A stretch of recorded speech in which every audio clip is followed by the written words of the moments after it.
नमस्कार, capital TV का खास शो महाराष्ट्र फाइल्स देख रहे हैं आप। मैं हूं आपके साथ पूजा। महाराष्ट्र में शिंदे फडणवीस सरकार का पहला मंत्रिमंडल विस्तार हो गया। इसमें 9 मंत्री बीजेपी और 9 मंत्री एकनाथ शिंदे गुट के हैं। सीएम एकनाथ शिंदे और डिप्टी सीएम देवेंद्र फडणवीस को लेकर पूरे मंत्रिमंडल में 20 विधायक शामिल हो गए हैं। पर इस मंत्रिमंडल विस्तार से उद्धव ठाकरे के साथ साथ शरद पवार को भी बड़ा झटका लगा है। शरद पवार के वोट बैंक पर बीजेपी ने बड़ी सेंधमारी की है, क्योंकि पूरे मंत्रिमंडल में 9 मराठा मंत्री हैं, जबकि 3 ओबीसी मंत्री हैं, जिससे पता चलता है कि बीजेपी और शिंदे सेना ने राज्य के कोर वोटर मराठा और ओबीसी को साधने की कोशिश की है। तो क्या अब उद्धव ठाकरे के बाद शरद पवार की राजनीति खत्म करना इनका मकसद है? आज बीजेपी और शिंदे के मराठा काट पर ही चर्चा करेंगे। बातचीत के लिए मेरे साथ स्टूडियो में मौजूद है कैपिटल टीवी के सीनियर एडिटर राजीव जी। राजीव जी, बहुत बहुत स्वागत है आपका। धन्यवाद। मंत्रिमंडल विस्तार में जिस तरह से 9 मराठा मंत्री को शपथ दिलाई गई, क्या लगता है बीजेपी और शिंदे गुट का मराठा काट शरद पवार के लिए कितनी बड़ी मुसीबत बनकर सामने आने वाला है? देखिए, ये मुसीबत तो बहुत बड़ी है शरद पवार के लिए, और इसीलिए इस बीच जब से महाराष्ट्र के सियासी परिवर्तन हुआ है, जब से सरकार बदली है, तब से शरद पवार चुप्पी साध रखे हैं। शरद पवार ने संजय राउत के मामले में भी कोई बयान नहीं दिया। वो भी चुपचाप शांत होकर देख रहे हैं। उनको समझ में नहीं आ रहा कि अब करे क्या, क्योंकि उन्हें समझ ये आ गया है कि अब उनका राजनीति भी खत्म होने वाला है। जो स्थितियां महाराष्ट्र में बदली है, उन स्थितियों में उनका पहला जो सबसे बड़ा एजेंडा रहता था कि जातीय आधार पर महाराष्ट्र में हिंदुओं को विभाजित करो और अल्पसंख्यक तुष्टीकरण के नाम पर थोड़े बहुत जो मुस्लिम हैं उनको अपने साथ रखो, क्योंकि कांग्रेस से मुसलमानों को तोड़ना था और भारतीय जनता पार्टी और शिवसेना से हिंदुओं को तोड़ना था। तो वो इस राजनीति पे आगे चलते रहे। उन्होंने ओबीसी की राजनीति की थी, मराठा की राजनीति की और इसी से शुरुआत की। उस समय शिवसेना को बार बार ये कहा जाता था बाला साहब ठाकरे के टाइम में कि अब हमें भी हिंदुत्व के साथ साथ जातीय राजनीति में उतरना चाहिए। बाला साहब ठाकरे ने वो प्रस्ताव ठुकरा दिया था कि हम हिंदुओं को जातियों में विभाजित करके राजनीति नहीं करेंगे। उसी समय छगन भुजबल शिवसेना छोड़ के कांग्रेस में चले गए थे, बाद में एनसीपी में चले गए, और कई और नेता जो शिवसेना के थे वो धीरे धीरे एनसीपी के साथ जुड़े थे। उसका यही कारण था कि बाला साहब ठाकरे ने साफ तौर पर कह दिया था कि हम जातीय राजनीति नहीं करेंगे। लेकिन शरद पवार हमेशा ये गेम खेलते रहे। अब इस बीच स्थितियां बदली और उस बदलती हुई स्थितियां में सबसे पहला मामला आया हिंदुत्व पर, क्योंकि ये सरकार ही हिंदुत्व के विचारधारा पर बनी है। एकनाथ शिंदे जब शिवसेना प्रमुख उद्धव ठाकरे के खिलाफ आए तो उन्होंने साफ तौर पर कह दिया कि सत्ता नहीं, विचारधारा की लड़ाई है।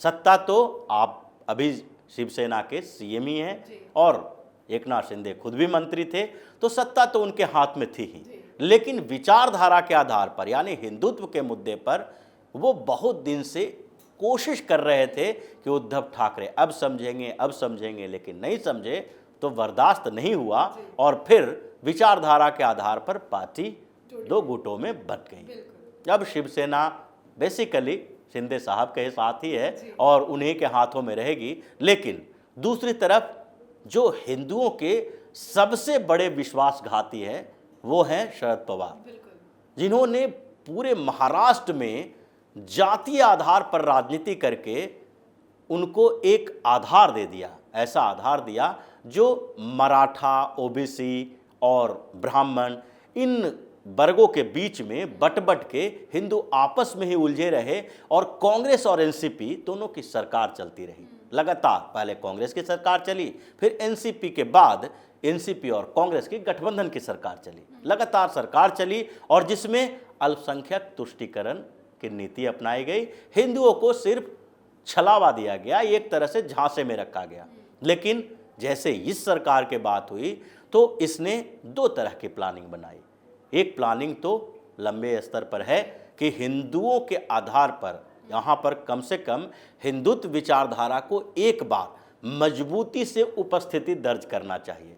भारतीय जनता पार्टी और एकनाथ शिंदे की जो सरकार बनी है, उस सरकार में अब विचारधारा पे समझौता नहीं किया जाएगा। दूसरी बात यह है कि अब जो लंबी योजना है उसको अभी के तौर पर भी देखा जाना चाहिए, क्योंकि अब इस लंबी योजना में शरद पवार जैसे लोग भी हैं। शरद पवार एक मंझे हुए धूर्त खिलाड़ी हैं महाराष्ट्र की राजनीति के, और वो बैकफुट पर आने से पहले एक बार छलांग लगाने की कोशिश करेंगे। ये अंतिम कोशिश उनकी है, क्योंकि इसके बाद उनके अंदर भी इतनी हिम्मत नहीं रह पाएगी कि वो राजनीति में ज़्यादा दिनों तक सक्रिय रह पाएँ। तो ये अंतिम कोशिश उनकी रहेगी और वो फिर से महाराष्ट्र में वही राजनीति करने की कोशिश करेंगे।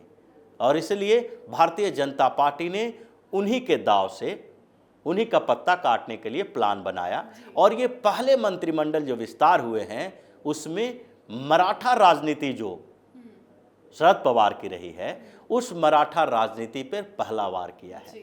9 मराठा मंत्री जो बने हैं वो शरद पवार के इस पूरे एजेंडे के ऊपर हमला है कि आप जो मराठा बात करते हैं, मराठों के लिए आपने क्या किया। भारतीय जनता पार्टी बार बार ये सवाल उठाती रही है, आज से नहीं, जब ये शरद पवार और कांग्रेस की सरकार हुआ करती थी उस समय भी भारतीय जनता पार्टी ये सवाल उठाती रही है कि आपने सिर्फ मराठा के नाम पर अपना वोट बैंक तैयार किया, मराठाओं के साथ धोखा किया, लेकिन आपने उसके लिए कुछ किया नहीं। क्योंकि मराठा बहुत समय से संघर्ष कर रहे हैं मेन स्ट्रीम के लिए, और वो कोशिश कर रहे हैं कि उनके क्षेत्रों में विकास हो, उनका विकास हो। रिजर्वेशन की बात भी उठ रही थी, लेकिन रिजर्वेशन का मुद्दा तो काफी अहम है। इतना बड़ा चैलेंज कैसे झेल पाएंगे शिंदे सरकार और बीजेपी की सरकार? देखिए, रिजर्वेशन का मुद्दा तो है, मराठा कोटा की बात भी हो रही थी। और 2018 में जब भारतीय जनता पार्टी और शिवसेना की सरकार थी तो उस समय मराठा कोटा घोषित किया गया था। शिक्षा और एजुकेशन और दूसरे नौकरियों में 16% मराठा कोटा घोषित किया गया था कि इनको रिजर्वेशन दिया जाएगा। लेकिन उनकी सरकार फिर चली गई और ये मामला कोर्ट से होते हुए, हाई कोर्ट से होते हुए सुप्रीम कोर्ट तक पहुंचा। सुप्रीम कोर्ट ने मना कर दिया कि देखिए, रिजर्वेशन की थ्योरी जो है वो थ्योरी 50% प्लस में लागू नहीं होगी। महाराष्ट्र में 52% अभी रिजर्वेशन हैं, और उसके बाद अगर ये रिजर्वेशन धीरे धीरे बढ़ता रहा तो मराठाओं को अगर रिजर्वेशन इस तरीके से दिया जाता है तो फिर महाराष्ट्र में रिजर्वेशन 65% से प्लस हो जाएगी। इसलिए सुप्रीम कोर्ट ने उनकी मांग मानने से इनकार कर दिया। फिर भी उस समय भी भाजपा ने यह सवाल उठाया था कि जो महाराष्ट्र विकास अघाड़ी की, महाविकास अघाड़ी की जो सरकार बनी महाराष्ट्र में, इन लोगों ने जानबूझकर सुप्रीम कोर्ट में दलील को कमजोर कर दिया। क्योंकि हाई कोर्ट और सुप्रीम कोर्ट का जब मामला आया था तो ये मराठा रिजर्वेशन के लिए मांग उठ रही थी, और वो मांग पहले भारतीय जनता पार्टी की सरकार ने माना था। देवेंद्र फडणवीस उस समय सीएम थे, और उसके बाद जब कोर्ट में मामला गया तो आप सही तरीके से लॉजिक रखने में विफल हो गए। हाई कोर्ट में भी आप सही लॉजिक नहीं रख पाए कि भाई मराठाओं को रिजर्वेशन दिया जाना चाहिए। अगर दिया जाना चाहिए तो किस तरीके से दिया जाना चाहिए। अब इन लोगों ने तो दोहरा धोखा किया मराठाओं के साथ। यहाँ पर एक तरफ उनको रिजर्वेशन 16% वाला सुप्रीम कोर्ट ने मना कर दिया, उसके बाद जब EWS का कोटा आया, 10% का कोटा आया, उसमें भी जब मराठा को शामिल करने की बात आई तो उसमें भी ये मामला जब हाई कोर्ट में गया तो हाई कोर्ट में ये सही दलील पेश नहीं कर पाए कि जब उनको उधर से कोटा नहीं मिल रहा है तो इसमें कम से कम इधर से मिलना चाहिए। इकोनॉमिकली बैकवर्ड क्लास में तो आएंगे, आर्थिक रूप से पिछड़े वर्ग को जो 10% रिजर्वेशन मिल रहा है उसमें मराठाओं को शामिल किया जाना चाहिए। वो हाई कोर्ट में सही तरीके से इनको नहीं रख पाए, उसमें भी धोखा मिल गया। और इसके कारण क्या हुआ कि भारतीय जनता पार्टी ने बार बार ये सवाल उठाया कि एनडीए की सरकार ने मराठा को धोखा दिया है। अब भारतीय जनता पार्टी और शिंदे की सरकार है, इसके लिए भी इन चुनौतियों से निपटने के लिए ये लोग पूरी तरह से और कर रहे हैं। प्लान पूरा सेट होगा, पूरा सेट है। और चंद्रकांत पाटिल खुद ही मराठा हैं, मुख्यमंत्री एकनाथ शिंदे मराठा हैं, और अभी जो पूरे मंत्रिमंडल में जो अभी 20 में से 9 मराठा नेता हैं। तो ऐसी स्थिति में इन लोगों का पूरा प्लान है। चंद्रकांत पाटिल भी ये जो वेस्टर्न महाराष्ट्र है जहां पर शरद पवार की पकड़ थोड़ी मजबूत रही है। पिछले चुनाव में भी भारतीय जनता पार्टी और शिवसेना को जो 70 सीटें हैं वहां की वेस्टर्न महाराष्ट्र की, उसमें से केवल 24 सीटें मिली थी, जबकि कांग्रेस और एनसीपी इन लोगों से ज़्यादा सीटें लेके आई थी। एनसीपी को 27 सीटें मिली थी और कांग्रेस को 12 सीटें मिली थी, यानी कि 70 में से 39 सीट्स जो है वो एनसीपी और कांग्रेस को मिली थी। तो वेस्टर्न महाराष्ट्र पे ये अपनी पकड़ मजबूत करने की कोशिश कर रहे हैं। और भारतीय जनता पार्टी का ऐसा नहीं है कि परफॉर्मेंस अच्छा नहीं हुआ है। 2009 में 70 सीटों में से 4-5 सीटें आया करती थी, 2014 में 25 सीटें आई, फिर 2019 में थोड़ा सा झटका लगा और वो सीटें घट के 20 हो गई।